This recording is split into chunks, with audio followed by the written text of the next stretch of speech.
Hey, what is up, everyone? Good afternoon. It is 4 o'clock right now on the East Coast in Connecticut.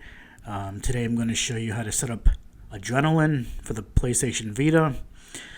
You can play your PSP games along with your PSX games, which is actually PlayStation 1 games. So that's kind of rad.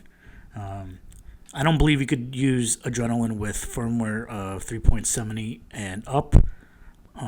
Pretty much 3.60 to 65, 68 that I know of. You might have to double check about the higher firmwares. But I also saw the PlayStation Vita 1000 Fat version on Etsy. So if anybody was interested in the store that I run, I'm sorry, it was sold for $85. The guy's getting it for his son, who is 5 years old, and he's going to have me load up a bunch of Nintendo ROMs so he could use RetroArch along with Adrenaline so he could play his old school like PSP games and his PlayStation 1 games. But so that's kind of rad. I'm glad. It's tough setting up a business when nobody wants to buy anything from you because they see that nobody's bought anything yet and nobody's left a review. So I'm very thankful for this guy, Ryan. But at any rate, on this GitHub, you download the VPK file Adrenaline. And once that is done and downloaded, it's going to be downloaded to wherever your download folder is going to be within the Windows operating system. I just have a download folder called Download Folder. So after that is done, you want to hit up the PlayStation Vita this time. You want to go to Vita Shell, load that up. Wait a few seconds. Now once the Vita Shell has been loaded, you want to hit the select button. The dialog for the FTP numbers will appear, and we're going to head back over to the computer.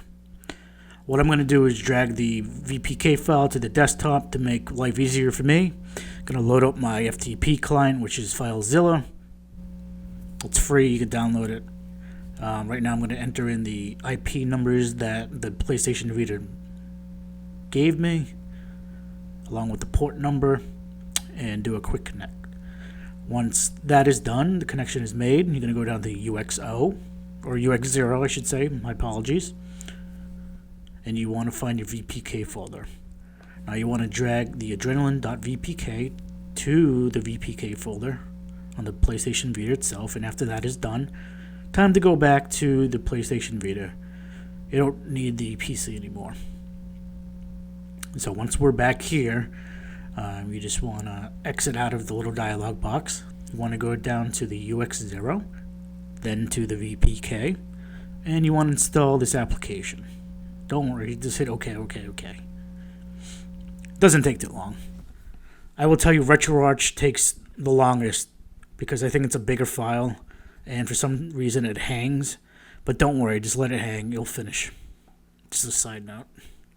So after that, I always delete my VPKs because there's no reason why I need them to be on the system. So after that, you want to hit the start button, go down to reboot. And once you reboot, you'll see this bubble if you did everything correctly. Load up the bubble. Now it's going to give you some information. It's going to ask you to download the PBP file. And you must be connected wirelessly to your internet to get this file. I decided to speed this whole process up so you didn't have to sit here and wait to watch this to be downloading and stuff like that. So it doesn't really take too long.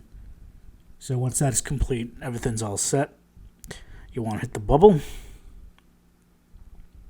Launch that bad boy, Adrenaline. I'm actually really happy with the Vita and stuff like that. I'm glad I got it. I'm still undecided if I want to mod my very first one that I got this year. It's on 3.73.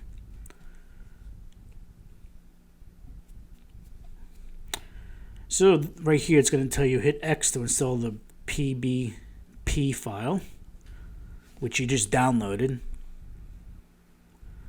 So you just have to hit OK or X, and this information just spits out at you. Don't worry about it. It's just reading and writing information and creating directories onto your memory stick.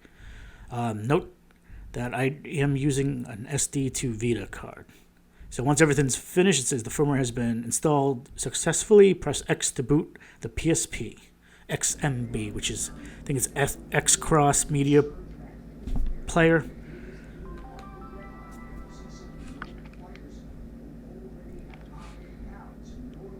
So, the rad thing is that it, since I'm on a Japanese Vita, it spits out Japanese language first.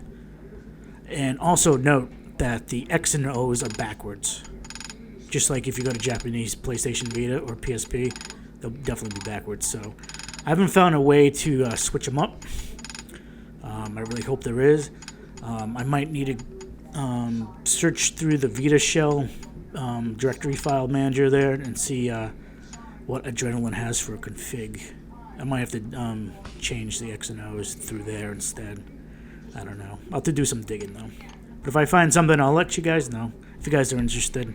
Hopefully you guys do watch the videos, and I know they're a little long and stuff like that, a little long in the tooth, but I don't know how else I could do this without not going over 10 minutes or whatever, make them a 2-minute video. This is just going to ask if you want to enter a nickname. I just put hoodie weather because I love hoodies, especially zip-ups during the winter time. That's all I wear. I don't wear a winter jacket up here in Connecticut. And no, I did not get this name from the punk band, pop punk band, the Wonder Years. I do not like that band at all. I don't think their music's good at all.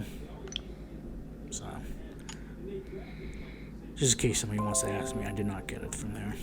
From them, I should say. From their... They have a song actually called Hoodie Weather. So there is...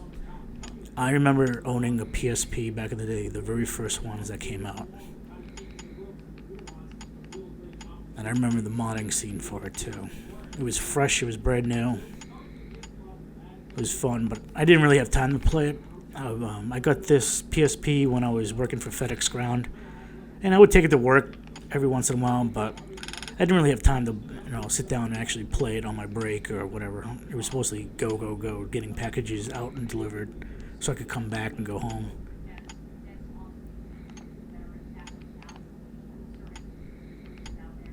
But that's it. That's your PSP. I suggest you don't... if you go to like a ROMs website and stuff like that, I'm not going to say where, I would not load the ISOs or the ROMs that you got from a website through the USB connection through the PSP. I hear that the games will be broken if you do that.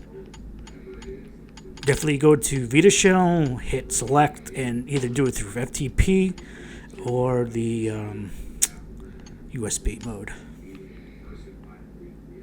So that's it. So if you hold the PS home button, it comes up with more options. Sorry about the non-zoom clarity type thing with my GoPro. But there's so many settings on here, man. I mean, Adrenaline menu, you could change the graphic filtering, the scale.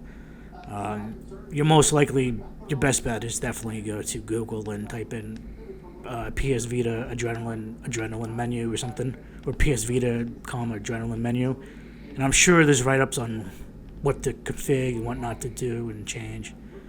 So, that's pretty much it. But it's not bad. Also, you could change the right stick, the camera, assign touchscreen. So it's kind of a cool, neat little thing, man. I'm really enjoying this. I can't wait to get going.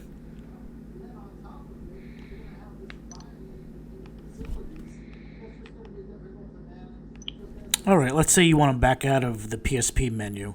Just double tap the home button twice and it'll send you back to the home menu. I decided to download a video game from the PSP section, which is Silent Hills, as you can tell by the text on the screen. I'm right near my modem and stuff like that and router. It still took forever. I sped the video up. I think it's like 5,000 just to get things done. When things get downloaded, there's a dot, so you know that you have the game already. That's why I decided to show you guys. So, after the PKGJ is done, just shut that down, load up Adrenaline once again. and I'm going to show you the game. I didn't actually go into the game. I'm just going to show you that if you go to your memory stick, the game will show and pop up like this. I forgot the X and O's are backwards. And that's it. And there's your Silent Hill. So it does work, people. 3.60 for the win. Or 3.65 also. Boo to 3.73. But at any rate, I'm being lame right now. It's been a long day at work. Thank you. Hope this helps. Getting questions, concerns, just ask. Other than that, be good.